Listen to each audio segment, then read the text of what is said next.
Tell you, I couldn't be more excited, more honored to be with you today with my good friend, Governor Scott Walker, who I think is the best governor in America. I'm so grateful to my friend for his kind words, but he knows the introduction I prefer is a little bit shorter.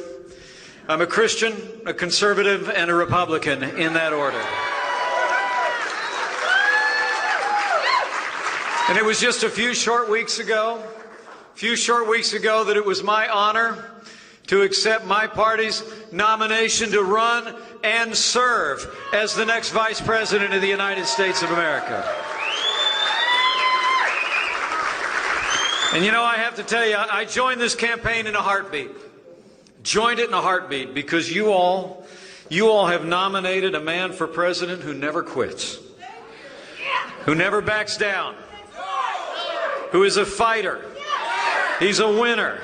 And until very recently, it seemed like he was out there all on his own. But now this movement is united. This party is united. And we're going to elect Donald Trump to be the next president of the United States of America.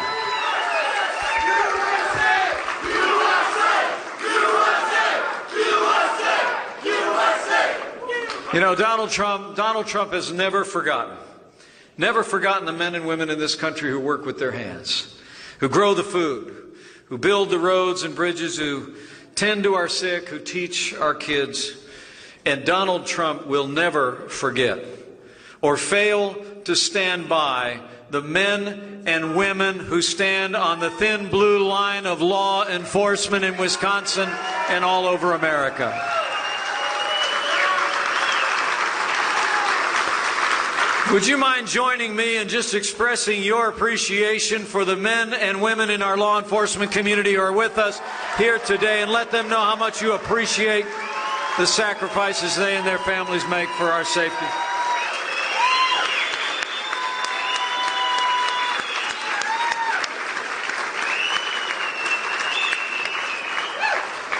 You know, Donald Trump just gets it. He's the genuine article, isn't he? I mean, he's a doer.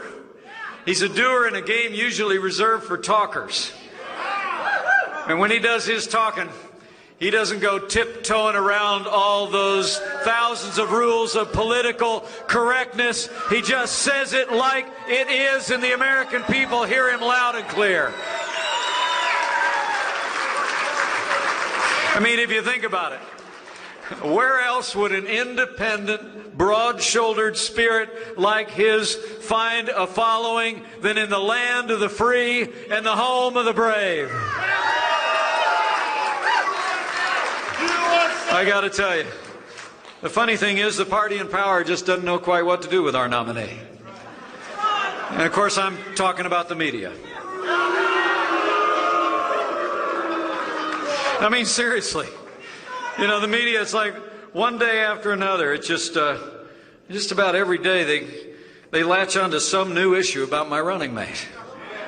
You know, it's just about every hour there's something new they're talking about.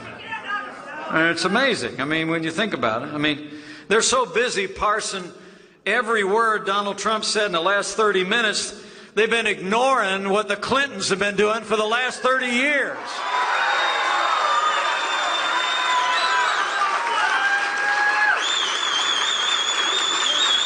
But I got to tell you, it's just kind of amazing out there. It really is amazing. It's like 2-on-1. You know, the national media and Hillary Clinton against Donald Trump. But they're still outmatched.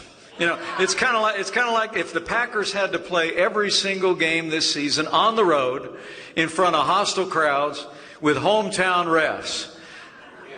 But just like the Green Bay Packers, the amazing thing is we're still winning hearts and minds every day, and we're going to drive and win all the way to the White House. Now, the media, as I said, they don't have a whole lot of time to talk about what the Clintons have been up to the last 30 years or even the last few days. So let me see if I can help out a little bit. All right? I mean, just earlier this week, Hillary Clinton had a rally. I mean, the press likes to talk a lot about things that happen at rallies for Donald Trump, right? But earlier this week, Hillary Clinton had a rally in which the father of the radical Islamic terrorists who killed 49 Americans just a few short months ago in Florida actually attended, sat behind her on the television screen, and said he was there because Hillary Clinton was, quote, good on national security. And then about a day later, we had some more emails that came out, right? We had more emails that came to light that seemed to provide direct evidence that favors were done by State Department officials for large foreign donors to the Clinton Foundation. And just today, we learned that several months ago, the FBI just talked about opening a public corruption investigation into the Clinton Foundation, and Department of Justice officials at the Obama administration shut that investigation down.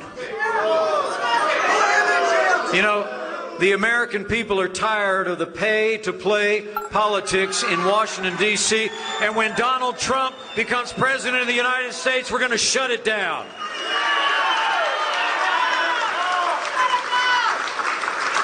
You know, I guess Hillary gave a speech today. Hillary gave a speech today over in Michigan. You know. Yeah.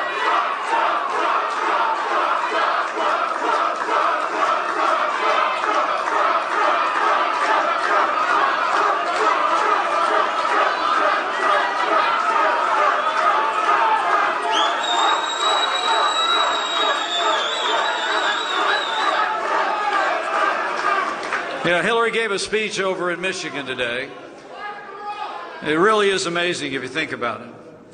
The rosy picture that they paint, the same policies over and over again. I mean, she says she's reaching out across the country to even people in the other party, but they're coming with the same old, more spending, more taxes, more regulation, more Obamacare, and more of the same policies in energy that can best be characterized as a war on coal. And it's amazing if you think about it. Ladies and gentlemen, you know, you got great leadership in this great governor in Wisconsin and the state of Indiana. Whatever success we've enjoyed in this state and in my home state has been in spite of the policies of this administration, not because of it.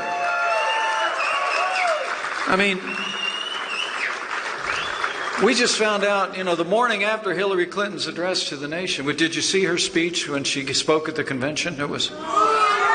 I didn't watch all of it. I had as hard a time staying awake as her husband did. But it was just the same old. It really was. And telling us that things are good in this country when we're in the midst of the weakest economic recovery since the Great Depression. We have the lowest labor participation rate in the American economy since the 1970s. And what breaks my heart most of all is right now there are 7 million more Americans living in poverty today than the day Barack Obama became president of the United States. So let me just say, my friends here in Wisconsin, for the sake of our security, for the sake of our prosperity, for the sake of preserving the highest standards of ethics in the highest office in the land, let's decide here and now that Hillary Clinton will never be elected president of the United States of America.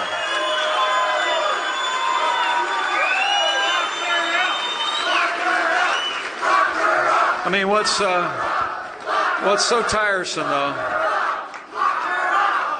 I mean, they tell us this economy is the best that we can do.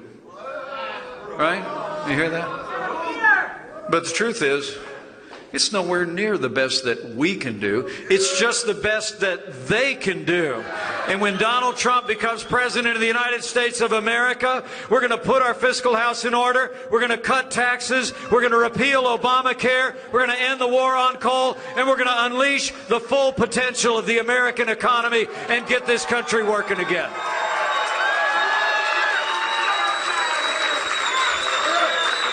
I mean, Donald Trump has a plan. Let's try Trump.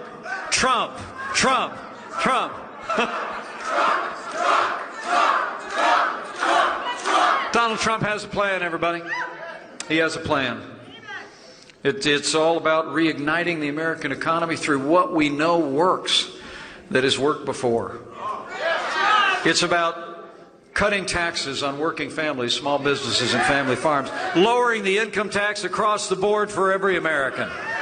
It's about lowering business taxes so our businesses, large and small, can compete with businesses around the world. And it's about ending death taxes once and for all. It's about cutting the avalanche of red tape in this country. It's about rolling back and repealing Obamacare, lock, stock, and barrel. It's about unleashing an all-of-the-above energy strategy that allows America to develop our vast natural resources. And men and women, it's also about having a president who will negotiate trade deals. Negotiate deals that will work for the American worker and the American economy and puts American jobs first. Now, I was told, I missed her speech today, but I was told that Hillary Clinton was going to say that Donald Trump's plans are wildly unrealistic. Wildly unrealistic. Well, the only thing that is wildly unrealistic is assuming you can elect the same people with the same failed ideas and have a different result. I, for one, want a president who believes in the wild expectations of the American people and the boundless potential of the American economy. And that man is Donald Trump. And I got to tell you, nothing Donald Trump spoke about this last Monday is theoretical or hypothetical. You've seen it work here in Wisconsin. We've seen it work here in Indiana. If you just live within your means, you let people keep more of what they earn, you make the right investments in education, infrastructure, and even health care, it all still works. I mean, the state of Indiana, I'm very humbled to tell you that about 10 years ago, we did what Wisconsin's done in recent years. We decided to elect common sense conservative leaders who put those principles into practice. And the results have been really remarkable. In the state of Indiana, we've seen extraordinary results. Today, we not only have a balanced budget and made record investments in education and in infrastructure, but as governor, I've actually been able to pass tax cuts every single year since I've been governor.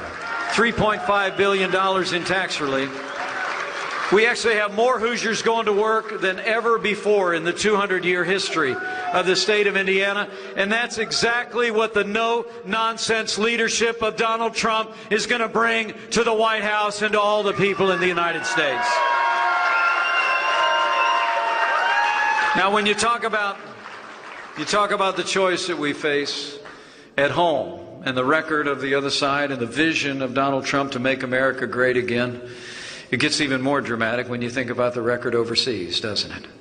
I mean, 7.5 years of Barack Obama and Hillary Clinton's policies have weakened America's place in the world. Terrorist attacks at home and abroad, heartbreaking scenes on the streets of our allies, a Catholic priest laid to rest, having been murdered in the pews of his own church in France. Attempted coups in our allies. For all the world, it looks like that whole area of the wider Middle East is just spinning apart. History teaches us that weakness arouses evil. And I truly do believe that the foreign policy that Hillary Clinton carried on behalf of Barack Obama, a foreign policy of leading from behind, moving red lines, feigning resets with Russia, the rise and rule and reign of ISIS are a testament to that truth of history. And most appallingly of all, we learned last week that in the wake of that disastrous agreement with the radical mullahs in Iran, on the very day that Iran released 4 American hostages, this administration delivered $400 million in cash, in ransom, in violation of generations of American policy. Let me make a promise to you. When Donald Trump is president of the United States of America, we won't be paying ransom to terrorists. or terror-sponsoring states, they will be paying a price anytime they threaten or harm or detain the people of the United States or our allies. You know, you have to remember Hillary Clinton's record on foreign affairs. It was Hillary Clinton and Barack Obama who squandered the hard-fought gains in Operation Iraqi Freedom and created the very vacuum in which ISIS was spawned in the deserts, compromising territory that our soldiers had won in Iraq. It was Hillary Clinton who actually instigated that disastrous agreement with Iran, $150 billion. Just a week ago, the supreme leader of Iran actually referred to the relationship with the United States as, quote, deadly poison, and he distanced himself from the agreement that Hillary Clinton boasted of in her acceptance speech. And as we're talking about the record, you know, it was Hillary Clinton and her State Department who left Americans in harm's way in Benghazi. And then after 4 Americans fell, she said, "What difference at this point does it make?" Let me say, as the proud father of a United States Marine, anyone who said that, anyone who did that, should be disqualified from ever serving as Commander-in-Chief of the Armed Forces of the United States of America. We cannot, men and women here in Wisconsin, we cannot have 4 more years apologizing to our enemies and abandoning our friends. America needs to be strong for the world to be safe. And I promise you, on the world stage, Donald Trump will lead from strength. He will rebuild our military. He will organize our allies. He will confront those who threaten our people, and he will destroy ISIS at its source.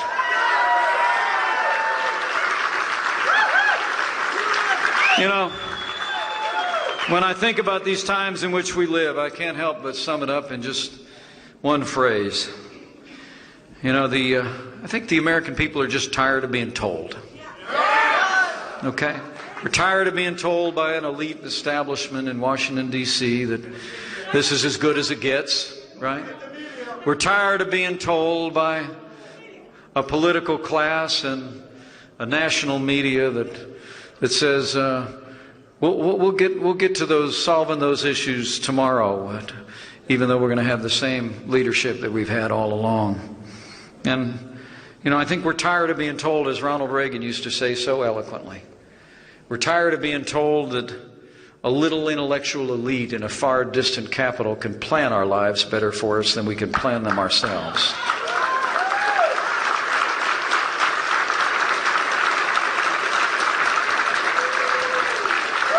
Donald Trump understands where the strength of this country lies. It lies not in the halls of power in our nation's capital. It lies in the hearts and minds of the American people who have carved a destiny to this date and can carve a boundless future for our nation in the next century.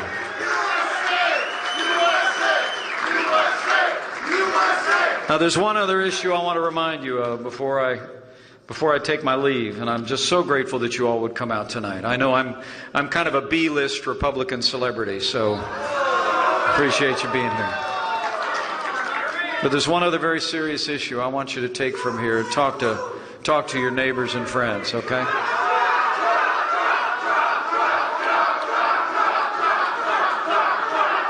And that is, as this election approaches, we're electing a president for the next 4 years, but let's be very clear on this point. The next president will very likely set the course and direction of the Supreme Court of the United States for the next 40 years.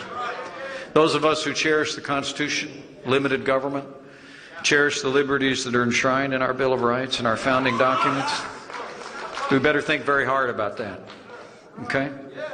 I mean, with the passing of the late and great Justice Antonin Scalia, God bless him indeed. What a great man and a great mind.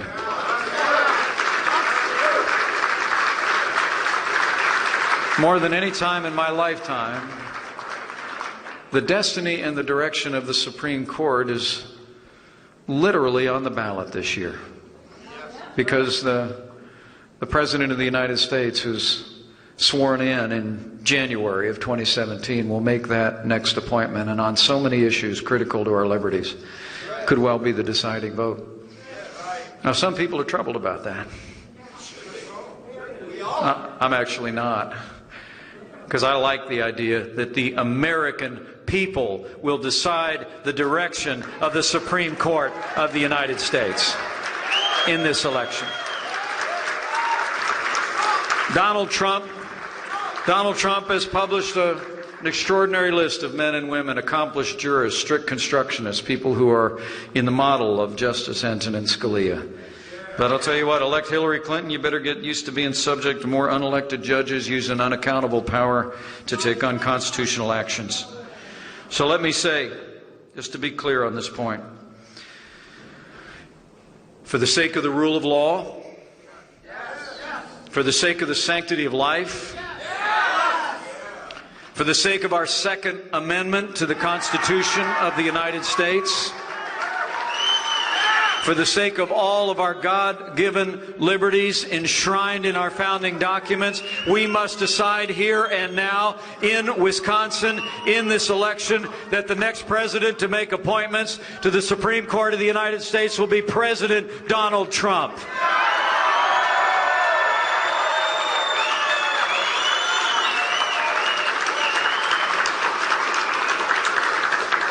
You know, as I close, I hope you came here tonight not just to hear a speech, or maybe I hope as many of you take a minute to shake a hand and let me thank you for being here. I hope you came here tonight to be encouraged to run your own race in this election. You know, sometimes it's important for us to pay more careful attention to what we already know. You're here because you know the stakes in this election, that it's a choice between real change for the better, change back to the policies and the ideals that have made America great and will make America great again, or the policies, continuing the policies of the failed leadership in Washington, D.C. that has run our economy into a ditch and reduced American influence in the world. But you know, as you go out, I hope you will speak to your neighbors and friends here in Wisconsin more about what unites us than what divides us. I mean, if I have one frustration about these times, and I'm a pretty optimistic guy, I really am. I mean, I've truly been blessed in my lifetime. My grandfather immigrated to this country. He came through Ellis Island from Ireland when he was about 24 years old. Took a train, he drove a bus in Chicago, Illinois for 40 years. Proudest man I ever knew. I was named after him, and that Irish brogue rings in my ear to this day. It really does. He watched his youngest daughter marry this fast-talking salesman who took her down to southern Indiana, right? They bought a little house, cornfield in the backyard. They built a little gas station business in a small town. That's where I showed up with my 3 brothers and 2 sisters. But for all the world, I really do believe that I grew up with literally a front row seat of the American dream. And so did Donald Trump. You know, I mean, truthfully, his grandfather immigrated to this country just like mine. His father was a self-made man, just like mine. And he was someone who believed to whom much is given, much will be required. And he built on what he was given. And I mean, other than a whole lot of zeros, we have a very similar story.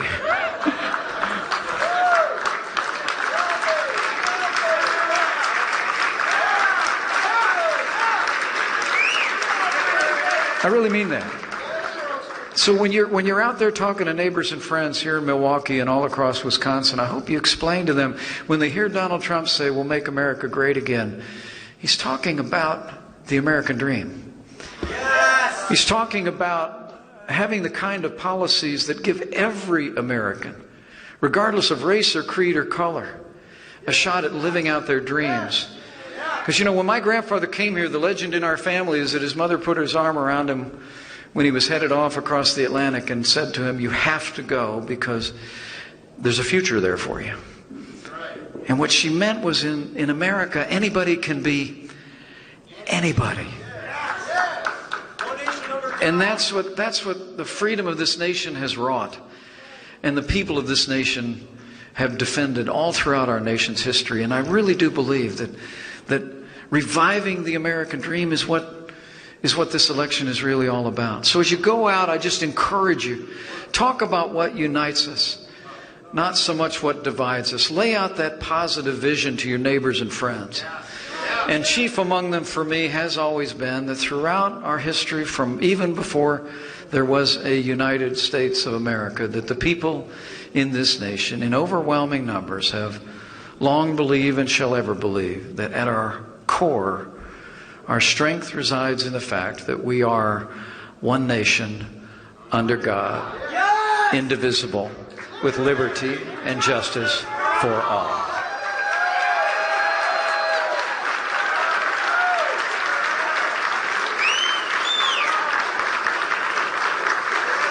So all my new friends in Wisconsin, thanks for coming out. Thanks for being here. We've come to another time for choosing. I mean, really and truly, this is we are at that fork in the road. There's that great poem. My wife, were she here, she'd be urging me to mention a poem by Robert Frost that talks about two roads diverged in a woods, and I took the road less traveled by, and it made all the difference. America has always taken the road less traveled by, the road of freedom, the road of personal responsibility, the road of rugged individualism. And we have a chance to choose that road again, to turn away from the big government, more taxes model of governance that we've seen in the last 7.5 years, and frankly that we've seen creeping up under both political parties, and to turn dramatically back with leadership that believes in the American people. But we got a choice to make. So let me lay it out for you. With boundless faith in the capacity of the American people and faith in God, here's the choice we have to present. If you want a president who will protect this nation, rebuild our military, who will confront radical Islamic terrorism by name, who will marshal the resources to confront and destroy the enemies of our freedom at their source, if you want a president who will restore law and order to the streets of every city and every community in this nation by supporting law enforcement at every level. If you want a president who will cut taxes, grow our economy, roll back federal red tape, squeeze every nickel out of that bloated federal bureaucracy, and repeal Obamacare lock, stock, and barrel.